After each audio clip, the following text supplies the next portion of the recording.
sometimes do the storyboard and then go over it with the director afterwards and make changes?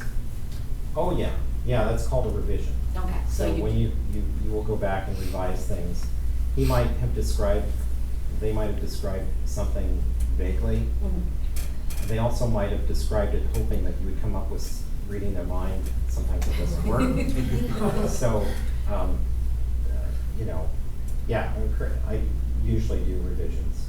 How many revisions? I mean, does it usually 2 or 3? Or? It's just 1 or 2 at the most. Like with this, I didn't do any. Oftentimes on Grimm, like the last episode 22, I didn't hear anything back for 3 days. I said, well, is there anything, was it okay? And they're like, all great. That was the email. It's all great. Yeah. So. Do you often have the same director on the room? No, Oh, no. okay. I've worked with, probably of the episodes I've done, I've probably worked with 6 or 7 different directors. Oh, wow. So. How long does each drawing take to develop? Well, that's a good question. It depends on the complexity, and I've gotten to be so fast that I don't even know anymore. I mean, I might be able to do this very loosely in like 5 minutes, but it might take me another 10 or 20 minutes to actually go in and add detail based on the sets or based on reference I already have, or if I want the cat to look like a real cat, or Right. the hand to look like, I might go back and add a lot more detail. And how do you train yourself to get faster with each drawing so that you can Well, defeat the time crunch? There's a couple of things. Life drawing, if you take a life drawing course where you're drawing the figure, once a week, twice a week. Uh-huh. The other is to, take a DVD and freeze frame it throughout a scene. Every time they've changed it or there's a change in the composition, you draw it. Mhm. I had the opportunity because I started doing this in the early 90s, and my practice was using the VCR. And VCRs, generally, when you put the tape in, you'd have 5 minutes of a pause Yeah. to do it, because otherwise there's a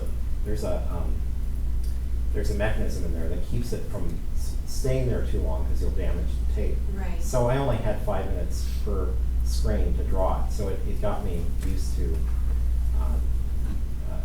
trained to draw very quickly. Okay. So. On really long things like films, are there ever more than one person doing the storyboards? Oh yeah, sometimes. The bigger films, like Iron Man, for instance, would have like 5 people. And then would they have like somebody who's overseeing all of it and? You might, like in animated films, you will have layers of storyboard artists. You'll have, like a storyboard supervisor. You'll have storyboard artists. You'll have cleanup artists, revisionists. Whereas I've been kind of lucky in that I've worked on a lot of independent films that are like, from a couple million to $10 million. So I have a lot more leeway in what I do. I could do the whole film. There's a film I did in Seattle in last July called A Bit of Bad Luck, and I did the entire film. So, and the director hadn't directed anything before, so I had a lot of input, which makes it more fun. So sometimes they'll definitely ask your opinion on certain shots. Oh yeah. Sometimes they, Even if you get past the storyboarding part. Yeah, I mean, sometimes the director wants that input because maybe they're not as visual. Generally, they're the writer. Oftentimes, writers want to be directors so that they can control the material, so that it's told the way they wrote it. So often a script gets rewritten almost as soon as it's done because someone doesn't like something, and I don't know. I don't always think that works because the writer it can fix it, but if I watch a lot of British TV, and those shows are done by 1 or 2 writers, and they're not rewritten. So like Merlin. And they're brilliant. I mean, if you watched Doc Martin or Call the Midwife or Upstairs, Downstairs, it's all great. I mean, it's great drama. I think we could learn something from them. But Downton Abbey, everyone seems to like that, so. And it only has a few writers on it, so.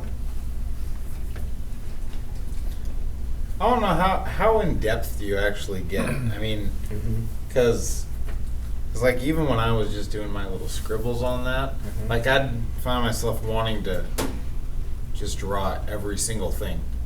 You know, like if the guy walked through the door, I had that.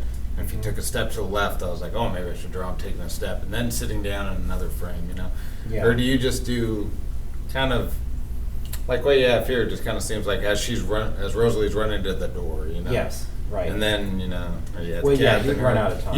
you don't have to get that in depth, right? No, you just don't. kind of establishing.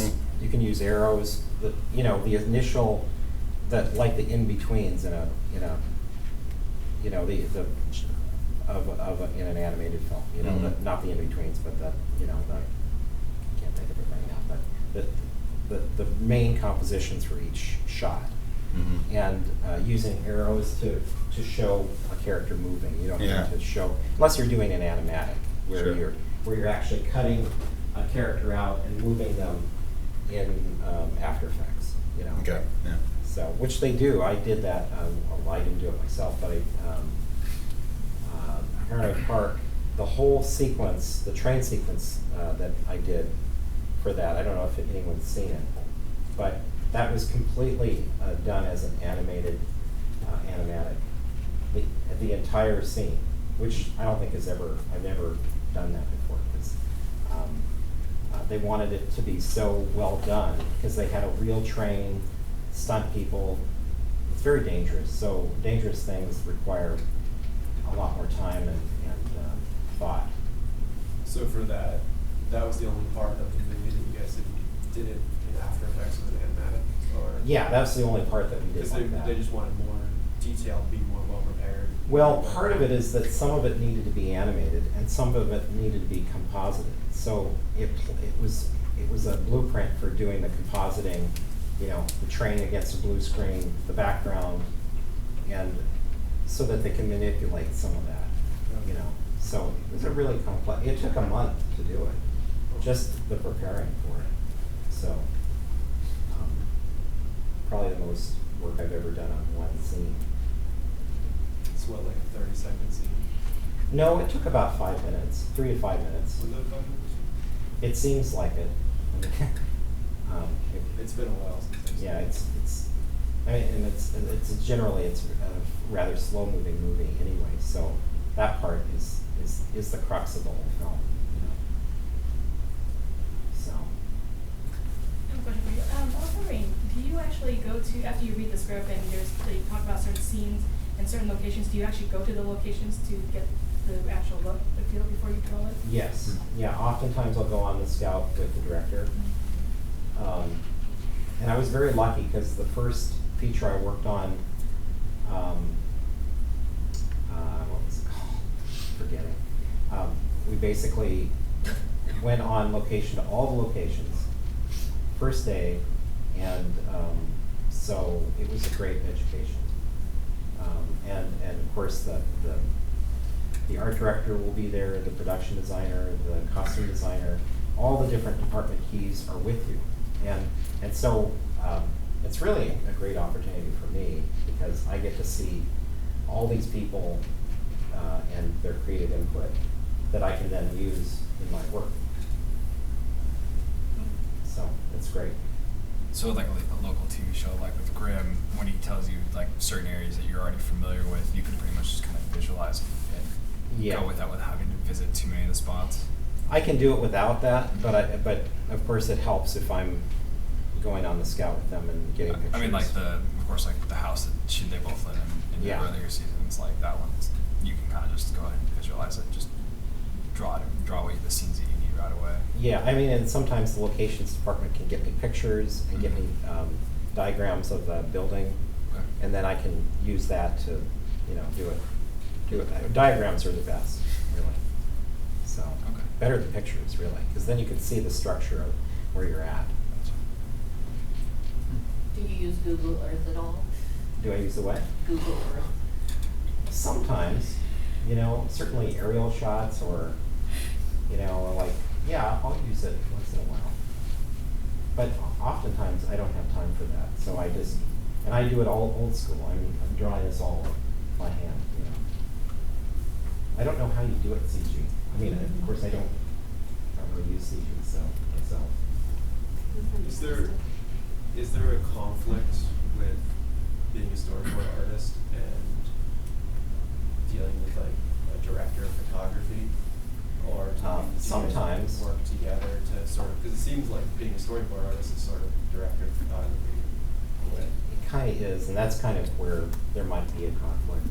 I can't really count that many conflicts I've ever had with DP, and in some ways I'm always kept out of it because I work for the director, and that's pretty much it. I mean, I might I'll work with the producer, our first AD, the stunt coordinator, the art director maybe, and a few other people, and that's about it.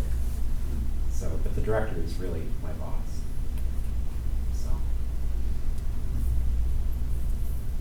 So any other questions about it? Do they sometimes change a shot without actually re-storyboarding it? Oh, Or just- yeah, sometimes. I mean, it again gives them a starting point. You can't say it's wrong until you see something that's wrong. It helps them narrow their decision making too. But oftentimes, since they told me to do it that way, that's the way it ends up looking. Now, you won't go to the set unless like the director asks you to come along, or do you usually go? Oh, I'll go to the set if, Okay, gotcha. I don't need to. Yeah. But, like with Grimm, I'll go to the set just to see how it turns out. So, yeah, it's a long process though. Sitting in the rain for 8 hours, I'd rather be home. Do they use the storyboard in the final editing, or is that? Oh, is yeah, it treated as- sometimes. I mean, they'll give it to the editor so that they have something to follow.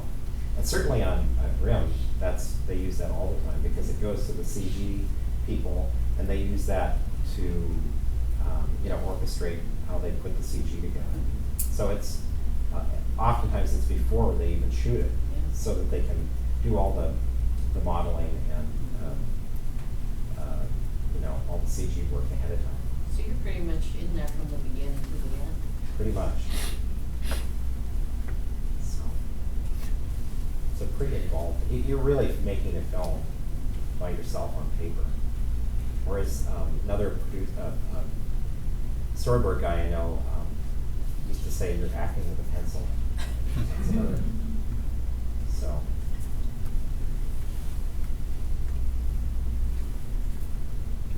We'll look at a few more. Yeah, a let's few look more at of these some more. paints. Again, you can see with, Oh, sorry. with cars, you're wanting to getting different angles, and this might even be half a second. These you're putting together shots to create a whole the storytelling, to make it interesting.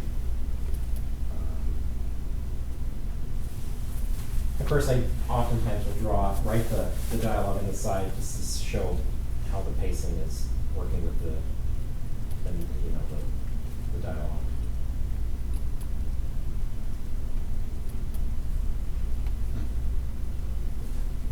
Is this still Grimm? Yeah, this is still that same episode.